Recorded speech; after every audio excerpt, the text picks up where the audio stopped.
I'm going to share with you 5 things you can do to overcome bad feelings and make yourself happy. Number 1, be grateful. Gratitude gives us a feeling of joy and a sense of positive well-being. It makes life as it is fulfilling and satisfying for us. You simply appreciate and enjoy everything that much more. And studies show people who practice gratitude are more likely to eat healthy and exercise regularly. So in a manner of speaking, gratitude is a great way to improve our overall health and sense of well-being. An excellent way to practice gratitude and make yourself happy at any time is to take a moment, maybe just 5 or 10 seconds here and there throughout your day, and just feel thankful for something, anything. I often like to stop and take a few seconds just to be grateful for the in and out breath that sustains my life this moment now. Everyone has 5 or 10 seconds to stop and be happy. Another thing you can do is at the end of your week, sit down with a pen and piece of paper and write down the things you are grateful for. In other words, count your blessings, or maybe write a letter of gratitude.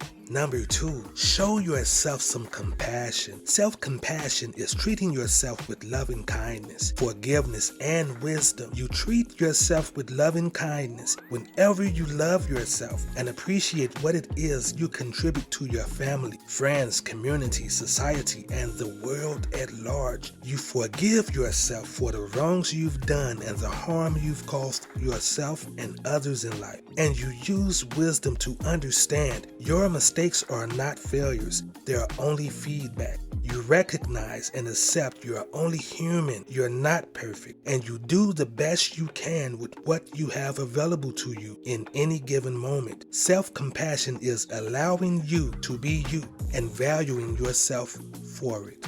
Number 3, it turns out if you want to improve your own mood and sense of well-being, just do something to improve someone else's. Random acts of kindness have been scientifically proven to make people feel better, and not just the receiver of the kind act, but the doer as well. Research at Emory University shows the brain's pleasure center, the nucleus accumbens, strongly responds to pleasant surprise with a release of dopamine, the brain's feel-good neurotransmitter, and random acts of kindness are as good a pleasant surprise as any. It's basically an unexpected gift, and when you do a random act of kindness, you can experience something called a helper's high, which consists of positive emotions following selfless service to others. But that's not all. In addition to making you feel good, random acts of kindness have been found to cause the brain to release oxytocin, often called the love hormone, which is known to lower blood pressure and improve self-esteem. Acts of kindness have also been shown to increase energy, decrease depression and pain, and even extends one's lifespan. So when you share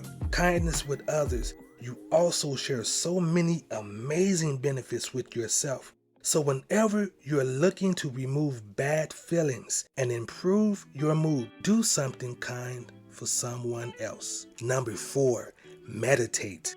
One major obstacle to our own happiness is our own mind.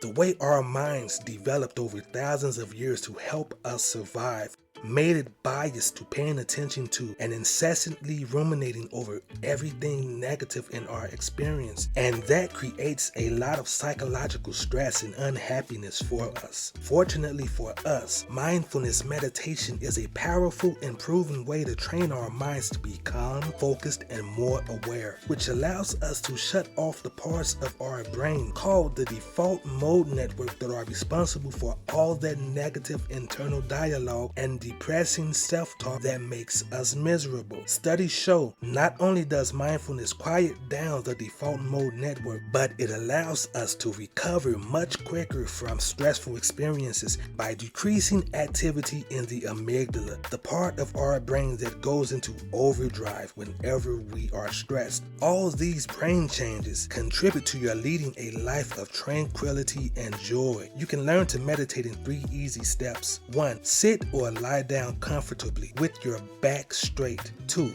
Close your eyes and focus all your attention on the feeling of your breath flowing in and out of your body. Usually, this is either the tip of the nostrils, the chest, or the abdomen, wherever you can feel the in and out breath easily. 3. When you meditate, your mind will become active at first and begin to wander off thinking about all sorts of random and sometimes weird things like it's almost time to pay your phone bill or did you see a message in your toast this morning? But in time, your mind will begin to settle down and the rewards of meditation start showing up in your life.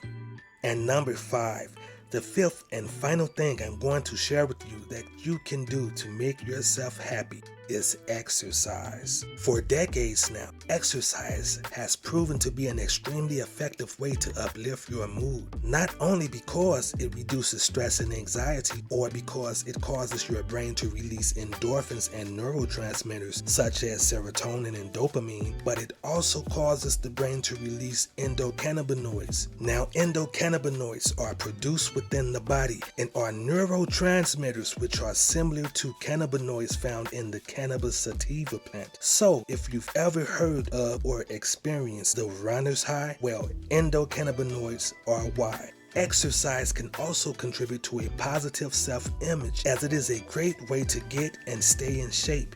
While 30 minutes of aerobic exercise has been found to be the best way to use exercise to boost your mood, all amounts of any exercise is good and better than no exercise at all. So, if you want to overcome bad feelings and make yourself happy, go for a walk or run, ride a bike, or pump some iron. You'll be feeling the positive effects in no time. So, I want you guys to make yourself happy and tell me below in the comments how it worked out for you. So until next time, I leave you all with love, peace, and wisdom.